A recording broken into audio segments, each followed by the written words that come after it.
Hey Joe, did you know that Chenk Uygur is an Armenian genocide denier? Who doesn't thanks to AIU? Well, I was thinking we should give him a lesson in what actually took place. A video addressed directly to him that we can send to him on Twitter. Yeah, something to rattle his cage.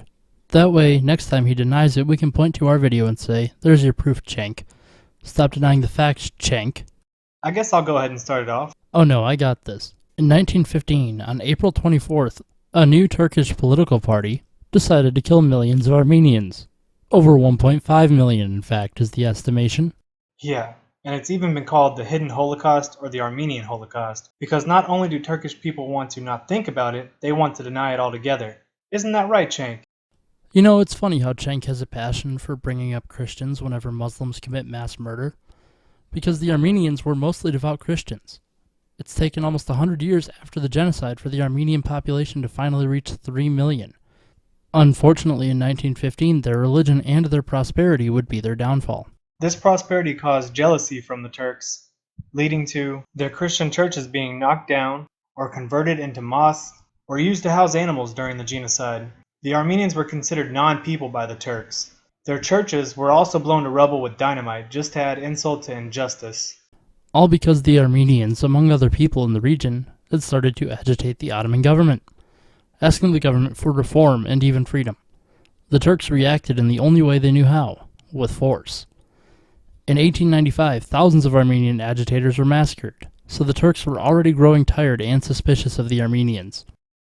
By the 1900s, the Turkish government was crumbling, till a group of officers from the army stepped in and formed a secret political party. Joe, can you guess what the name of this political party is? The Young Turks? Of course! Whoa, how did Moritz get in this video? Anyway, go ahead, Joe. The Young Turks had at first allied with the Armenians while reforming the empire, trying to start a westernized, multicultural state. Until the First World War happened. The Turks joined the side of Germany. Some Armenians sided with the Turks, but others sided with Russia. This caused the Young Turks to grow suspicious and paranoid. While at the same time adopting the German sense of nationalism, the Young Turks reacted to the Armenians allying with Russia by executing Armenian soldiers and removing Armenian civilians from the war zone. The originators of this policy were the Minister of War, named, I'm not even going to try and pronounce that, and the Minister of Interior, named, I'm not going to be able to pronounce that either. Their real intentions became clear on April 24th, 1915. 600 Armenian citizens were arrested, some who had even helped the Young Turks rise to power in the first place. Then, they were executed.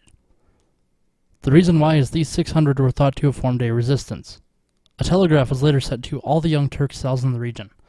The telegraph reads, "The government has decided to destroy completely all Armenians living in Turkey.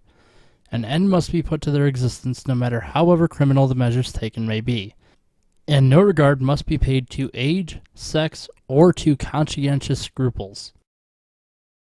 The American ambassador to the Turks later recalled the calculated extermination of the Armenians was the policy of the Young Turks. Armenian deportation started in 1915. Placards were placed in various towns, telling the Armenian people to gather themselves in public places at an appointed time.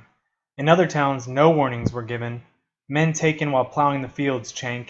Women taken while performing domestic duties, Chenk. There's even accounts of mothers being dragged from their beds moments after giving birth. The best of all, children taken while they napped or played games with other children. Children without a worry in the world. Chenk, do you think they could imagine the life-altering and threatening conditions about to be imposed on them?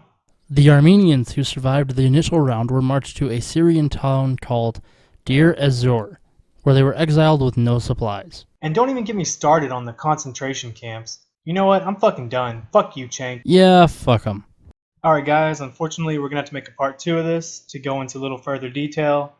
But for right now, we've got the gist of it, and we're going to send this to Chenk. If you haven't already yet, go check out Joe's channel. It's PriorityPod. And while you're doing that, make sure you critically analyze the Armenian Genocide. Yeah, and look into why Chenk is retarded for denying its existence. Yep. Thanks, Pod. Later.